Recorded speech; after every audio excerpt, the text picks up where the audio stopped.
Bismillahirrahmanirrahim. Assalamualaikum guys, selamat datang ke SRTV. Aku janji sama kamu aku nak akan buat video ni pasal aku akan buat rumusan hasil daripada kedua perlawanan untuk separuh akhir ni, tapi atas apa permainan yang telah ditampilkan oleh kedua pasukan, kontroversi yang timbul.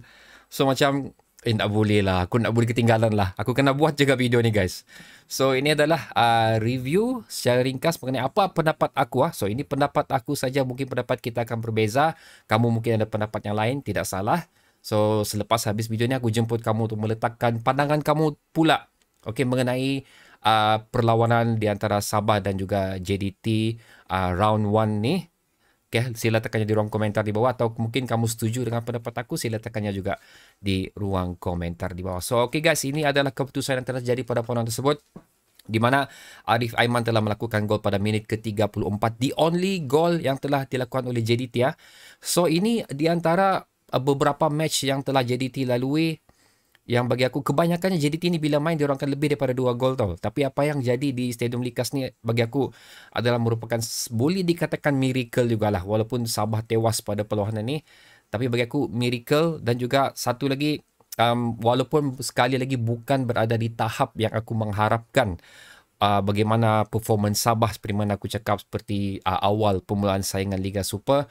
Tapi ini adalah merupakan satu persembahan yang berbeza juga. Cukup berbeza daripada apa yang aku nampak sewaktu menentang UiTM.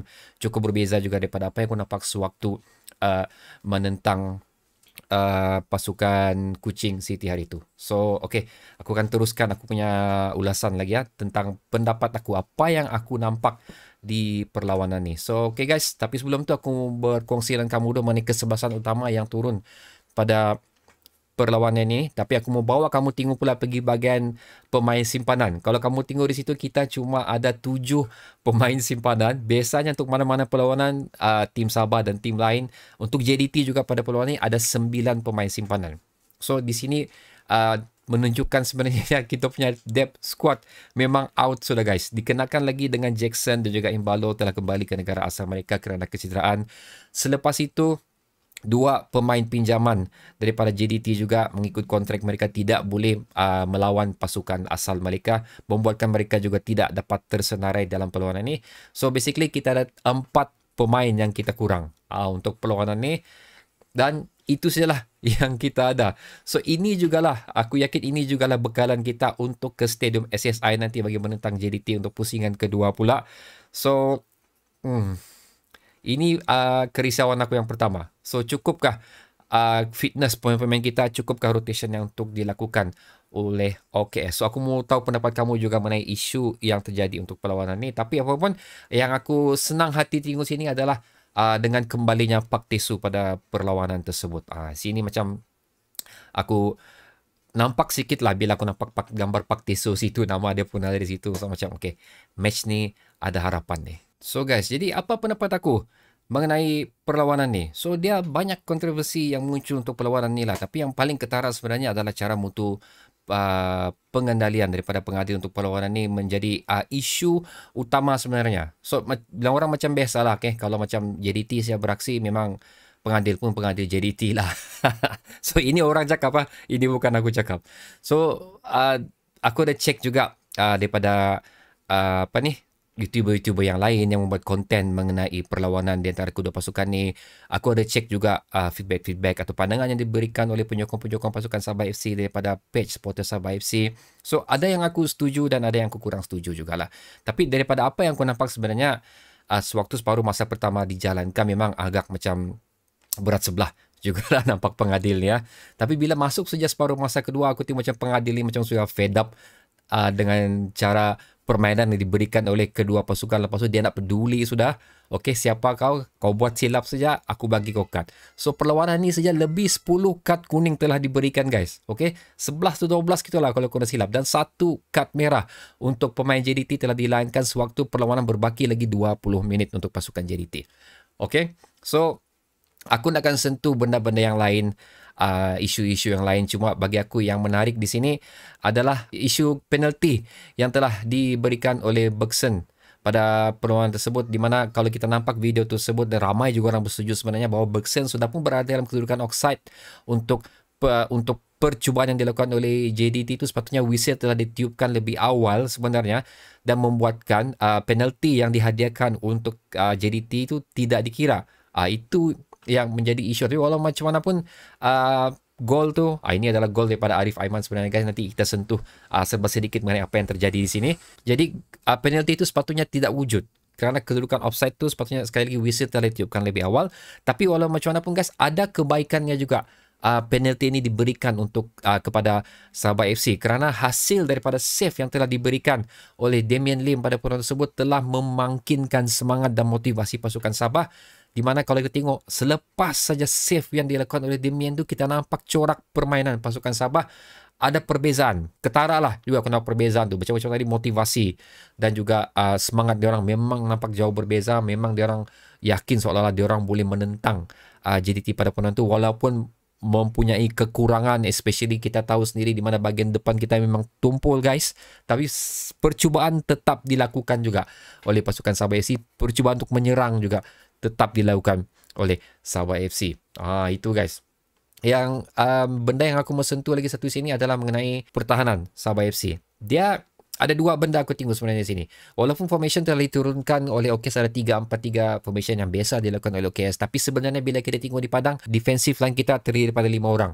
Pak Tisu adalah antara individu yang berada di defensive line kita tu membantu untuk mengekang pergerakan pasukan JDT, di mana walaupun JDT berjaya menembus pertahanan Sabah, ada juga kesilapan dilakukan oleh pertahanan Sabah FC lah, tapi at least mereka berjaya untuk mengurangkan ataupun memotong momentum tempo permainan yang diberikan oleh JDT. Itu yang memang aku nampak memang berbeza lah permainan Sabah FC di sini. Aku seolah-olah macam OKS telah menemui satu formula yang hampir berkesan bagaimana untuk mengekang pergerakan JDT. So di mana kita nampak perlawanan ini, memang perlawanan ini mempunyai intensiti yang cukup berbeza. Seolah-olah OKS cuba menerapkan perlawanan minda, psycho match pada perlawanan. Kita tengok sendiri itulah macam mana apa yang telah dilakukan oleh player-player Sabah FC. Mereka macam tidak akan menunggu lama. Kebanyakannya lah tidak akan menunggu lama. Mana-mana pemain JDT yang membawa bola, confirm dia orang akan terbang. So berbahaya sebenarnya lah, macam kurang adil juga sebenarnya. Tapi kalau inilah formula yang boleh untuk mengekang JDT, at least diguna pakai oleh mana-mana pasukan, aku rasa ini adalah satu cara yang terbaik dan setakat ini terbuktilah yang mampu untuk mengawal JDT daripada mereka terus merencana atau membuat gerakan yang berbahaya. Walau macam mana pun tetap juga ada beberapa pergerakan yang berbahaya berjaya dilakukan oleh Arif Aiman, Bergson, di mana mereka berjaya menewaskan beberapa pertahanan Sabah untuk masuk ke kotak di pasukan Sabah.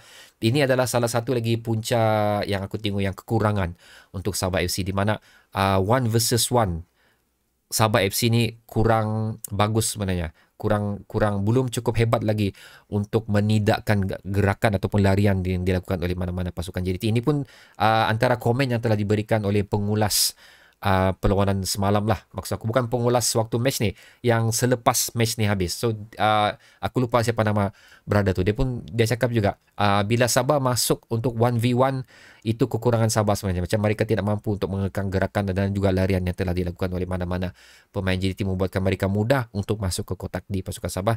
Dan hasil daripada tu kamu tengok juga macam mana gol yang telah dilakukan oleh Arif Aiman tadi. Itu adalah larian solo yang telah dilakukan oleh Arif Aiman. Tidak ada pemain yang ingin mendekati Arif Aiman untuk melakukan tackle ataupun at least untuk menjatuhkan Arif Aiman pada perlawanan tersebut. So antara benda yang perlu diperhatikan juga oleh OKS sekiranya ingin mencuba, pasal ada satu aku dah terbaca satu kerana akbar mengatakan OKS belum sedia lagi untuk mengangkat bendera putih. So sekiranya OKS belum sedia untuk mengangkat bendera putih, isu 1v1 ni antara isu yang perlu diberi perhatian jugalah oleh OKS sekiranya ingin terus kekal berada di momentum ataupun ingin meneruskan corak permainan yang dipamerkan di Sembilan Kasih dibawa ke SSI. Tapi bagi aku, penyokong-penyokong JDT, aku rasalah memang geram sekarang ni, dengan apa yang telah dipamerkan oleh Sabah pada perlawanan ni. So aku rasa memang dia orang mau, aku beli juga player-player JDT di SSI nanti, dia orang mau membuktikan bahawa mereka sebenarnya mampu untuk memberikan gol lebih daripada satu di perlawanan round kedua ni. So itu yang menarik lah, membuatkan perlawanan ni menarik bagi aku. Kita tahu Sabah FC dan juga mana-mana pasukan yang menentang JDT especially untuk Liga Super ni memang par level tu, level tu memang cukup berbeza lah. Mau cakap par level tu pun tak sampai sana. Memang jauh lah mutu permainan JDT yang mana-mana kumpulan. Tapi again malam ni perlawanan ni telah menunjukkan bahawa sesuatu benda boleh dilakukan. Okay, sebenarnya Seri Pahang pun telah membuktikan sebenarnya yang cara permainan yang macam mana sebenarnya yang boleh dilakukan untuk menentang JDT ni. So okay guys, oh ya, aku juga mau cakap Amri Yahya. Dia adalah antara individu yang memberikan peranan yang cukup besar pada peluang ni. Psycho dia lah. Okay, cara-cara dia bermain minda dengan pemain dan juga pengadil pun aku cukup macam ini bukan Amri ni. Amri tak pernah begini ni guys. So again aku cakap macam ini adalah satu permainan yang sengaja ataupun mungkin secara langsung telah terjadi pada peluang. Sama ada sengaja ataupun tidak, aku tak pasti corak permainan yang telah ditampilkan oleh Sabah FC. Dan aku ingin shout out juga untuk Damien guys. Okay, tahniah untuk Damien. Anda membuktikan sekali lagi bahawa anda layak untuk berada di starting 11 dan juga menjaga gawang gol pasukan Sabah. Dengan Apek pun sudah sambung kontrak, so lagi banyak masa untuk Damien Lim menimba ilmu daripada seorang pemain veteran yang ada di pasukan Sabah. So harap dapat mempelajari sebaik yang mungkin, kerana sekiranya Apek decide untuk retire daripada baksi untuk bermain bola, so at least Sabah mempunyai pengganti yang bagi aku cukup hebat sekarang ni lah. So okay guys, aku juga ingin tahu apa pendapat kamu. Adakah kamu setuju dengan apa yang aku cakap atau kamu ada pendapat lain? Sila letakkannya di ruang komentar di bawah. Sampai kita berjumpa lagi di video yang akan datang guys. Assalamualaikum.